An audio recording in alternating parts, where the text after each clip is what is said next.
All right, let's get right into it. Today, we're going to dive into the neurobiology of drive itself, and we're exploring a powerful and honestly, an often overlooked connection between a man's sexual health and his professional ambition. We're going to unpack why these two things you probably think are totally separate, well, they aren't separate at all. They're deeply intertwined. So let's just kick things off with a pretty wild question. What if the very same biological engine that powers your libido, your sex drive, is also what's fueling your desire to crush it at work? I mean, think about that for a second. It's a provocative idea for sure, but the science is actually telling us this isn't just some clever metaphor. It's a physiological reality. So here's the core idea for today. A man's erectile health is way, way more than just a function for making babies. You should think of it as a biomarker for vitality. It's like a daily check engine light for your body. It's a clear signal that the core systems you need for peak performance, not just in the bedroom, but in the boardroom, are all running just right. Okay, so what's this engine we keep talking about? Well, it's powered by two key neurochemicals that I guarantee you've heard of, but maybe you haven't thought about them in this context: testosterone and dopamine. Let's break down how these two work together to drive you forward. Let's stick with that engine analogy. On one side, you've got testosterone. You can call that the competition hormone. That's the raw horsepower, right? The force, the power, the assertiveness. But then on the other side, you have dopamine. That runs the seeking system. If testosterone is the horsepower, dopamine is the steering wheel and the GPS. It directs all that power toward a specific goal. You put them together, and you have one heck of a powerful engine for ambition. So let's look at testosterone's role at work, because it is huge. It literally reduces your fear of failure. It's what gives you that willingness to take a big leap. It fuels your ability to grind it out now for some big payoff later. And it keeps you mentally sharp and assertive when the pressure's on. And when T levels drop, it's not just your libido that takes a hit. We're talking brain fog, passivity, exactly what you don't want at work. And then there's dopamine. This is the motivation molecule. It's the go-get-it chemical in your brain. And what's so wild is that the neural pathway, the actual wiring that drives you to climb that mountain at work, is the exact same one that drives the primal pursuit of a mate. It's the same circuit. So if that dopamine system is suppressed, it's not just a low libido you're looking at. It's a suppressed professional ambition too.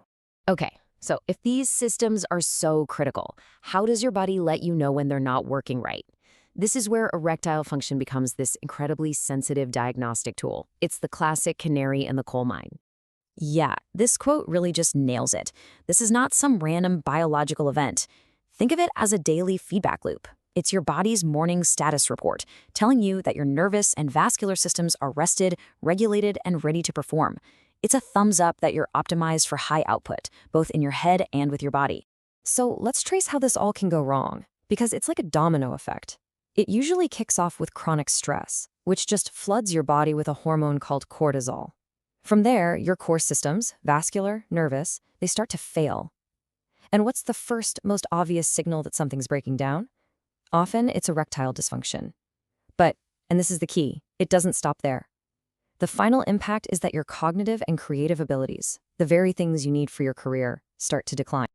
So here's the crucial point. Cortisol is the villain in this story.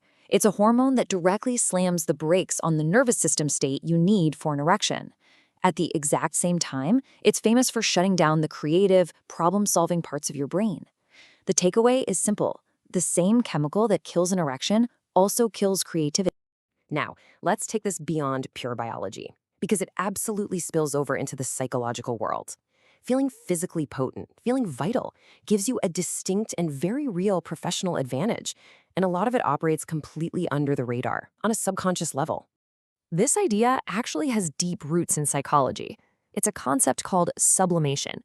It's the process of taking a really powerful, raw energy source, think of it like a volcano, and instead of it just erupting, you channel it. You direct it into something constructive and ambitious, like building a company, creating art, or chasing a major career goal. Here's another way to think about it, like a confidence battery. When a man feels potent and viral, it's like he's plugging that battery into charge. And this doesn't show up in some loud, obnoxious way. No, it's in the subtleties. It's in a more confident posture, a stronger tone of voice, a greater willingness to take risks in a big meeting. It's a subconscious signal of capability that you feel, and believe me, others pick up on it too. So, let's bring all these different pieces together now to really understand this core concept, the vitality loop. It's all about recognizing that these systems, the hormonal, the neurological, the psychological, they're not separate things. They are one single unified system. And listen, if you only take one thing away from all of this, let it be this. The biological engine that drives your ambition is the exact same one that governs your libido. They are totally, completely linked. And what that means is that ignoring your physical and sexual health isn't some separate issue you can just compartmentalize and deal with later. No, you're actively and directly sabotaging your own career potential. So, we'll end with this final question for you to really think about. Now that you see it all as one interconnected system, ask yourself, if your body's fundamental engine is sputtering or stalling, can your career really truly accelerate? Based on all the biology we've just looked at, the answer seems to be a pretty clear no.